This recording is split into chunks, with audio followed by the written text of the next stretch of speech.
dog. So he got me the most crack-headed mutt dog ever. This dog could be like a Shih Tzu, but he's obviously like Shih Tzu mixed with his sister, mixed with like a cat. Like, you can tell this dog is the incest dog. I'm not even gonna lie. But whatever they say the dog's purebred, but he's not at all. He's still cute, but he is, you can tell he's something's wrong with him.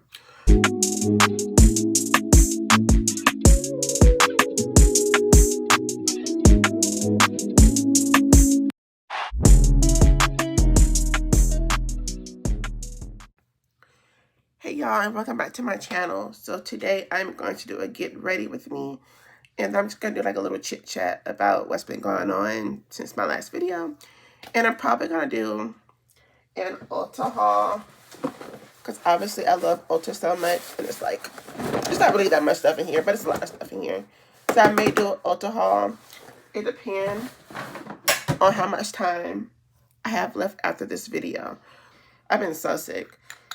So as always, I'm gonna go put my lips on. As you can see, my lips have gotten back pink. They were actually so blue. I probably do got a video of my lips being blue. If I do, I'll put it over here. But in my other video, you can see my lips was clearly blue. And sorry, y'all, I need to slow down. I'm just so out of breath. But as always, my e.l.f. hydration lip mask, whatever it's called. And my lips are back pink and beautiful. And they're not chapped, like, they're a little dry, but they look good. Like, you can tell they're dry because I have a crack in my lip. But he bounced back, baby. He bounced back. My lips look good. Okay, so, as I've said several different times in my video, I'm allergic to my dog. But normally, I keep my allergies under control by just using like allergy pills and stuff. Like I use like Zyrtec, Claritin, Elevert, things like that before I touch him. And then I normally just try to make sure that he has a bath at least once a week. It helps keep like his pet dander low and things like that. And my dog really isn't an outside dog. He goes outside to pee, and then that's about it. He doesn't really get to go touch the grass that much. Mostly because he's a bad dog. He doesn't come back. But he really doesn't go outside that much. Plus, it's cold.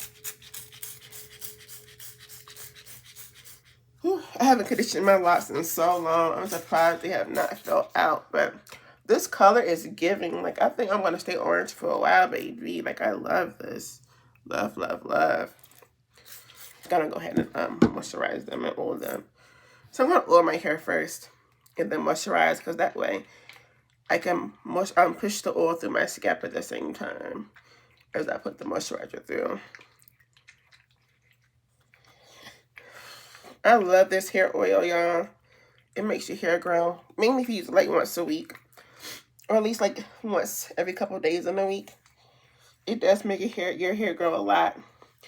And it's not a heavy oil, so you can use this all the time and your scalp isn't gonna hurt. Like, for $7, I recommend it. You don't get much in here, but for $7, probably the best oil out there for, at least for locks. I don't know if other people oil their hair and whatnot. I wouldn't do like a hot oil treatment with it, but for like braids and locks, definitely get that oil. Okay. You just go in and massage that through. That way the excess can just get rubbed down until you heal. And yeah, I have not had any breakage since I went orange. But honestly, I cut off all those bad ends, the big ends. Like, as you can see, most of my dreads are uniform now. I just end up doing them over. I still have some that you could tell are like my original locks, like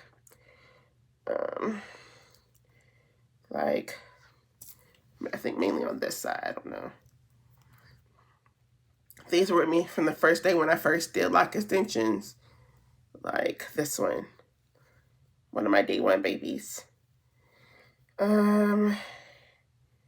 This one, these two. My day one babies. But I was like, you know what? They keep breaking off because they've been damaged so much. So I said, fuck it.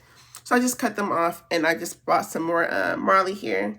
And I just did them over, so when they all look combined, and it helps get rid of the loose ends. So it looks a lot more healthy. And then I feel like I can actually put braids on top of them because they're all the same size. So if I want to go and put braid on top of my locks, I feel like it'll actually work because all those big pieces are gone. So anyway, so I did say before that I'm allergic to my dog. I said it several different times. And the reason why I got the dog is because I love dogs. I've had dogs since 2010 with my Tootie, but my Tootie died in 2000, I want to say 21. She was 10 or 11 years old. She was like, honestly, like 4 days before she turned 11 years old when she died. She was just old. Well, I don't know if she was old or she drowned in a bathtub because at that time, Hertz bath wash, dog wash, was killing dogs. And I did wash her with that, and she was perfectly fine.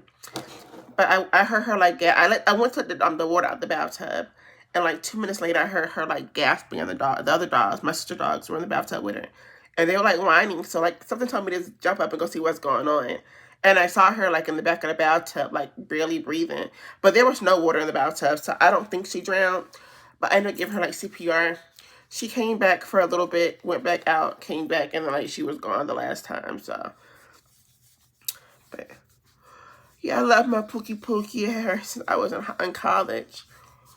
So it was like very heartbreaking to not have a dog, but it was relieving because it was like one less burden to worry about. But Tootie was the sweetest dog. Like, when I tell you, she was like the least problematic dog you could ever have.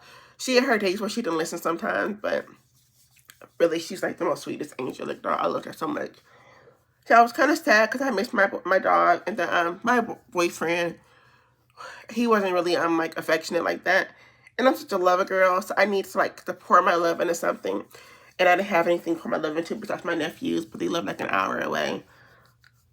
So I was like, I really want a dog. I really want a dog. So he got me the most crack-headed mutt dog ever. This dog would be like a Shih Tzu, but he's obviously like Shih Tzu mixed with his sister, mixed with like a cat. Like, you can tell this dog is an incest dog. I'm not even gonna lie.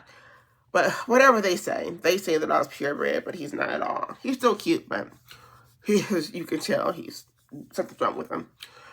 But yeah. But I was doing really good with him. But I think that honestly, the older that I get, the worse my allergies gotten. Even just like the worse my asthma has. So when I was like 11 years old, I dislocated my knee and then like somehow ended up getting pneumonia after I dislocated my knee. And ever since I had pneumonia, like I've had breathing problems like the entire time. When you're a kid and you're telling your black parent that something's wrong with you, most times it's just like, oh, you're complaining, there's nothing wrong, yada, yada, yada. So being a kid and being a subordinate child at that, I never really argued back. I was like, you know what, sometimes your brain can play tricks on you. So maybe my parents are right and things like that. So I didn't really question. I just kind of went on with the flow. But it was things where like I couldn't go running, or because when I thought the pneumonia, I was on this little face mask machine for like 6-8 months. The only reason why I got off the face mask machine was because I think I went to go see my grandma in the summertime, and I left I ended up leaving my machine thing at her house overnight. So when we went back to go get it, my uncle used it for like drugs. He's like inhaling drugs off of it. I don't know what kind of drugs it was because I didn't see it. I mean, I've always thought he was like a weed smoker, but obviously the little things you put in there are like liquid tabs. So, I mean, I don't know if you can crush weed up and sniff it. I don't fucking know. Could have been heroin, could have been weed. I don't know.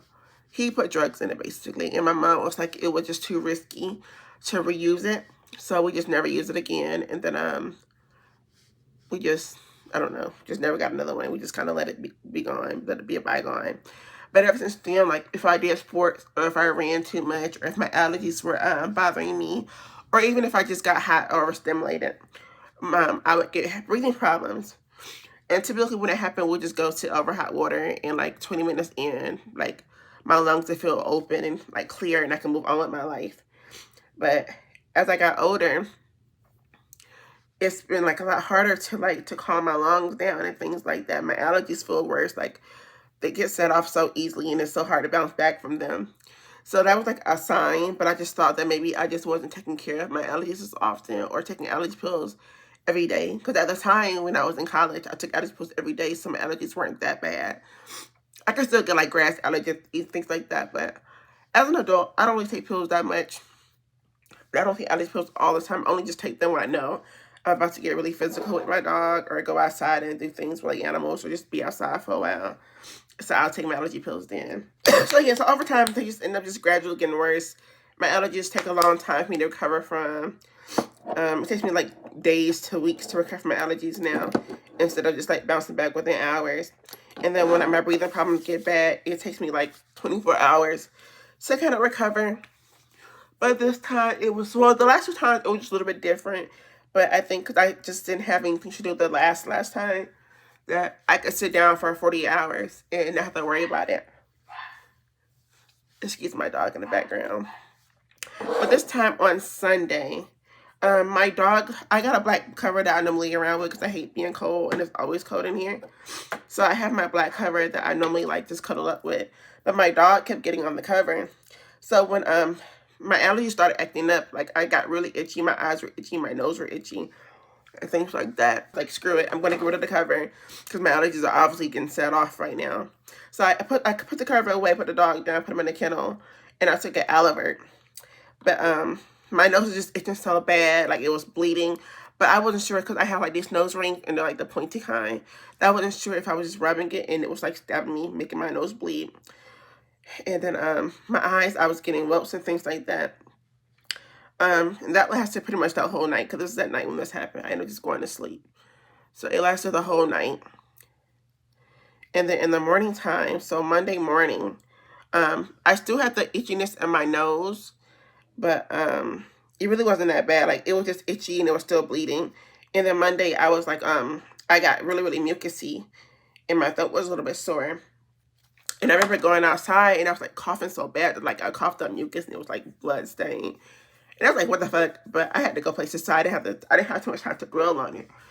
So Monday, that's when my sore throat started coming along. But typically, when my allergies act up, my throat starts hurting anyway. Normally, it starts hurting the same day. But by Monday, it was just like so bad. I really didn't want to talk on the phone, but I was still talking. So Tuesday, I was like, screw it. Nobody called me Tuesday. My throat hurt so bad. I don't be bothered. Because by that point, it was like so achy. It was so sore and so hoarse. And that's when I started having like breathing problems. But Tuesday, I go to the gym with my friend. So we went to the gym. And when I'm at the gym, I always get like really, really winded. Even just like walking on the treadmill or walking from the parking lot to the front or like doing the weights, I get so winded. But I didn't think much of it because it happens all the time. Like any kind of exercise and cardio movement, too much of it, I get really winded. So I got back home Tuesday and I was like, I'm just so out of breath and my throat hurts so bad. I just want to lay down and just like chill. So I ended up going to sleep early because my throat was just hurting too bad that night. So Wednesday morning, I had physical therapy at 10.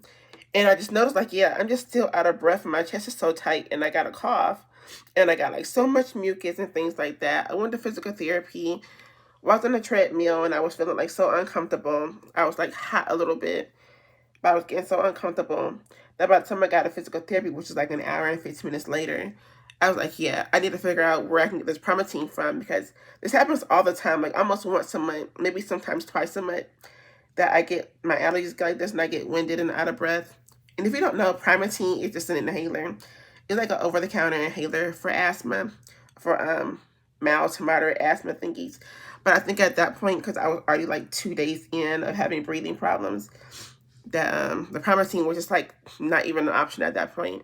But I couldn't find it anyway, so I was like, screw it. Wednesday, I'm just going to go home. I'm going to go to sleep early and just like be still and not do too much. So I did go to sleep really early on Wednesday. But Thursday, I woke up and I could not breathe to save my life. Like, I was gasping. Like, honestly, if I would have had like an O2 sensor on my finger, I probably would have had like a 20% oxygen. Like, I could not breathe. I was lightheaded. I couldn't do a flight of steps. It was like I had really, really shallow breaths and had to keep breathing to get just the smallest amount of oxygen in.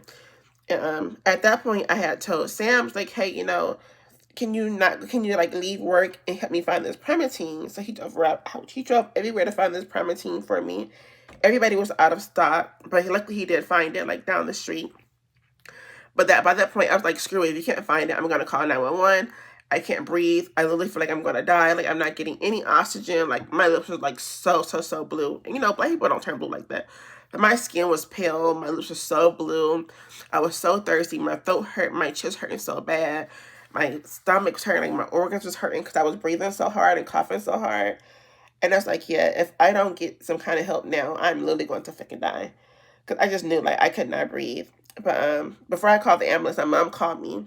And I was trying to tell her what was going on, but I was so out of breath that I couldn't even form a sentence. I was just like, so I was like, screw it, I'm just going to hang up and just text me. So I can at least, I can focus on my breathing instead of having to focus on my words. So she told me to go to the ER, but I was like, no. I already know. This happens so often. I know how to fix it. I just need Primatine. When I get the Primatine, I'm going to be fine. So I finally did get the Primatine like 4 o'clock. Maybe like 2 o'clock, honestly. But I did get the Primatine not too long after that. And the Primatine was not working. Like, I normally get the Primatine pills, but I was like, screw it. Give me the mist. I need something that's going to be fast acting. I can't wait an hour for the pills to kick in. So I paid like $30, $34, maybe like $40 after tax for this Primatine. And it was not working. Like, I was like trying to wait 2 hours, but it was not budging at all. So I was like, screw it. I'm just gonna take some NyQuil. Maybe if I break out some of the mucus in my chest, I can breathe a little better. So I did. I was able to breathe a little better with the NyQuil, but it was still like I couldn't sleep. I couldn't lay down. I couldn't walk. Like, I was like suffocating. But and then like later that night, I ended up running a fever. So I was like, you know what? I don't think this is allergies anymore. This has to be like pneumonia, because it felt just like I did when I was like 11 years old with pneumonia. So it's like, I think this is pneumonia. Something else got me wrong. My fever was like 11. It was like 100.3 at like 6 o'clock. And then like it was just going up like every 15 minutes. By the time it was like 7:30, it was like 108. So I was like, okay, if the thing said if it doesn't get to 101, sorry, I'm so mucusy. It said if it doesn't get to 101, don't worry about going to the ER. Just if it gets to 101, get that point. It only ever got up to 100.8, but I ended up just taking the NyQuil to bring the fever down. And it did fluctuate. Like, I got it down, then it went back up, then I got it down, but I ended up going to sleep. And at that point, my mom called me, was like, hey, do you want to go to the ER? And I was like, you know what? I just had all these medicines in me. I can't drive 40 minutes to the ER room.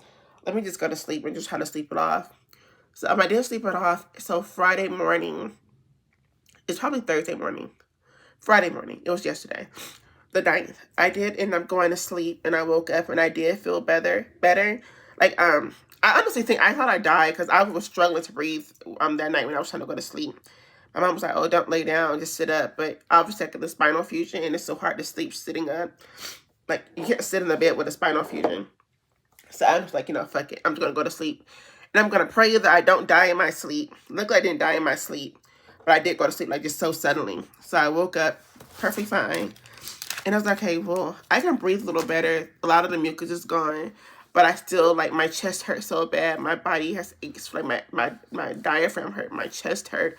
My lungs hurt. But I can breathe a little better as long as I don't do too much. As long as I don't move around too much and things like that. And I still had, like, I was still wheezing. Not as bad, but I was still wheezing. Because the wheezing beforehand, you would have thought that, like, I was a dying dog. Like, I was wheezing so bad at that point. This is what the Primatine little thing looks like. It's like $30 at the store. You can normally get this over counter, but apparently they discontinued it. It looks just like a regular albuterol, but it's like super low dosage. I think this is like 0.0125 milligrams, while like an actual albuterol canister is like 90 milligrams. So it's like a very, very, very, very weak form of albuterol. And again, like, I normally just take the pills. The pills work in an hour. But this thing was not working. Like, I almost died on this thing trying to rely on that. But yeah, so the next morning, I was like, you know what? I was like, you know, I feel a little better. I'm just going to go ahead and wait it out. But I was like kind of running a little hot, but I didn't have a temperature. So I did end up going to urgent care. And urgent care was like, oh, you know, they gave me a COVID test and a flu test. Both of those was negative, obviously. So the doctor came in and talked to me. He was like, oh, he listened to my lungs. He's like, yeah, you don't have lungs, like you have pneumonia. You have lungs like somebody that just had, somebody just coming off of a really bad asthma attack. So he gave me a nebulizer treatment, and that lasted like 20 minutes. And then I got some steroid injections in my butt. I got like 2 injections, but they mixed it together to help like give me some relief from my coughing and the mucus, and help like take away some of the pain in my lungs. And honestly, it just made me like feel like I was like going through menopause. I will say it worked, but it didn't work like that great. But he said that it should just give me relief. It's not gonna be resolution, because apparently like asthma has different, I think like 4 different kinds of asthmas. But because they don't know what my asthma is, because most people that come to the ER for asthma, they already know they have asthma. They just come in because they don't have time to get like a pump or whatnot. So he just told me, like, he just gave me like just something that will just help with asthma, but he wasn't sure if it would actually work. But to come back, if my fever comes back or if my wheezing comes back, my fever never came back. But again, I did run hot. I was like burning up hot. I had to just like be in the house naked, like in the AC, freezing cold AC. But I was so hot. So I did get like 4 medications. I got an albuterol. I got a Zithromax, because they said that in case with asthma, when it gets that bad, it can cause like pneumonia, or it could be like a bacterial asthma, things like that. So he gave me the Zithromax for that, in case it's like bacteria related. I got methylprednisone, and then I got like a benzenate. Benzenate like helps numb the lungs, so that way it doesn't make you tempted to cough. And the methylprednisone, I think that's just for like a steroid to relieve like your lungs or something like that. And then obviously the albuterol to help you breathe. And I take all that like every 2 to 3 times a day. The albuterol could take 2 to 4 every 2 to 4 hours based off what I needed. So that was yesterday. So I feel just as I did yesterday, but my wheezing is gone. Like, it does come back if I talk too much or I move too much. And I do get out of breath, and I still have my cough and things like that. But yeah, I just have to like slow down my talking and take breaks. But because I don't want this video to be long, I'm just going to try to push it out. And if I get out of breath, you guys are understanding. But yeah, like I still have like a wheeze, but it's not so bad. I just mostly if I talk a lot. I do have a cough. My chest still hurts. My throat still hurts. Stuff like that. But I just been trying to take it easy. I did put in accommodations because obviously I work at a call center. And my position doesn't go on phones. Just coincidentally, this week we're back on phones. So I put in an accommodation to go off the phones for the meantime. Because the doctor in the ER just told me, when the urgent care told me to basically just shut up and sit down for a few days because the symptoms aren't going to go away. So to just kind of like do the bare minimum and just rest until I'm like at my 10 days or some shit like that. So I put my accommodations request in, but that hasn't been granted. So honestly, I just haven't really been answering the phone calls at work. I'll try to answer some of them so I don't have too many missed contacts, but I was out of breath and I was choking bad. Like, I was choking really bad. I was even taking my medicine at work and it wasn't working because I'm just talking through it. So, but yeah. And it was like just producing, like, it was just producing a lot of mucus, making me cough. And then the coughing is making my chest hurt. And then my chest hurts, I can't breathe. So it was like a, I guess I call it like a butterfly effect or something like that.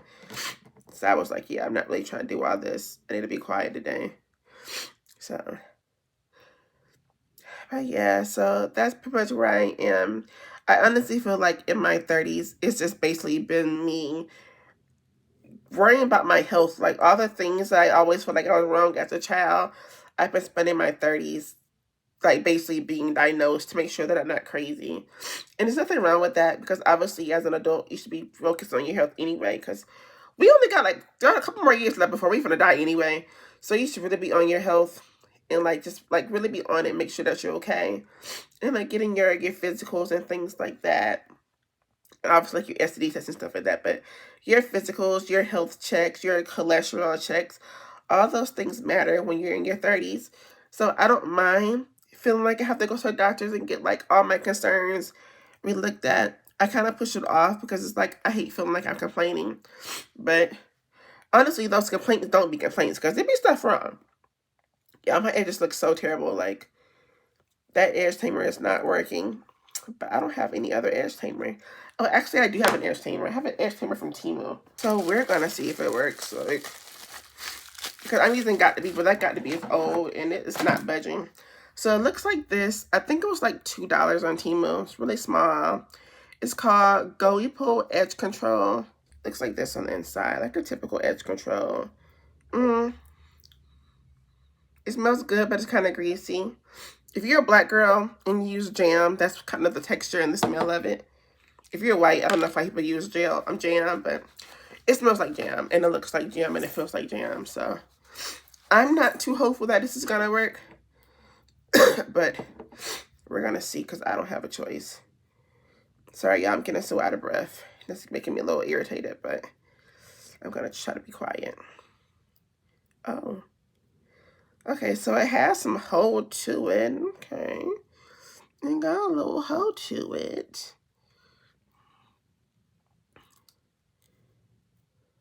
Okay. Spoke too soon. Spoke too soon. Okay.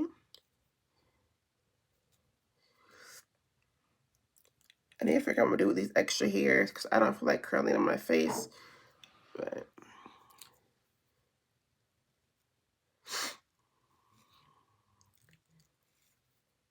okay, yeah, it feels really greasy, but clearly the hold is actually like really strong. Now I don't know if it will hold for like natural 4C here. As you can see, I pressed my edges out. So I don't think it would help my edges in their natural state. But they're doing a little something right now for them pressed out. So we're gonna see how long they hold though. I'm not gonna hype it up until I see that it's gonna hold.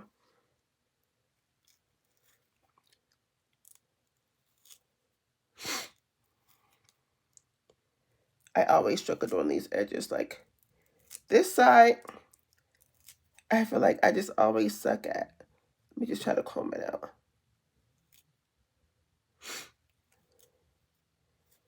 My sister's never gonna let me do these videos. Like, girl, I told you. I'm trying to record a video and you keep calling my phone. She's gonna have to wait though, because I did promise I'm not gonna talk in these videos on the phone because it looks very, very ghetto. So it's gonna wait. It's not important. She don't want nothing. Okay, so this actually does hold. It kind of dries. Like I can feel it drying, and it's actually drying like kind of tight. I wouldn't normally do my baby hairs like this, but it's okay. I just got a lot of baby hair, so somebody got to lay these stuff down. So you laid it laid. But yeah, so that has been my disastrous week of almost dying from an asthma attack. I'm supposed to make an appointment with the pulmonologist to get my asthma diagnosed, but the pulmonologists don't have appointments until like March 1st and like April. So I'm trying to go to my primary care doctor and see if they can do it. I don't want to go because obviously I live in America and it's an appointment. It's like a fee to go anywhere. I don't really feel like paying like a doctor's fee to have to just get a referral to actually get real results because it happens all the time with the primary care. But it may have to just be like that, so it might just have to play out that way, guys. But I gotta go see my primary care if I can fill up on my blood work because it's just my iron is always low. It's a virtual thing anyway, so I don't mind doing the phone call, but I'm gonna see if I can get it switched over to like an in-person appointment so that way I can talk to her about the asthma. Because the asthma that I have is cool, but I don't know. It doesn't really give me like relief. But at the same time, I don't know if maybe I'm just like, my expectations of an asthma pump, how it's supposed to work, is just a little high. So I'm just going to talk to her about it because I don't know anything about asthma. But yeah. Alright, so I'm going to be quiet now. I'm just going to shut the fuck up. And I'm just going to do my face. The next time I talk will be about that Ultra haul back there. So yeah, so feel free to cut it off. Feel free to stay. I'm just going to go and just fast forward all this stuff from this point on.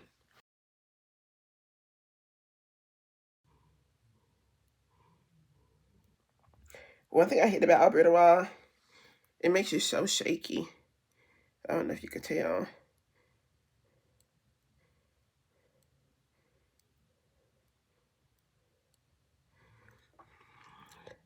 Like I can't even do anything. I'm just so shaky. I don't know why it does that.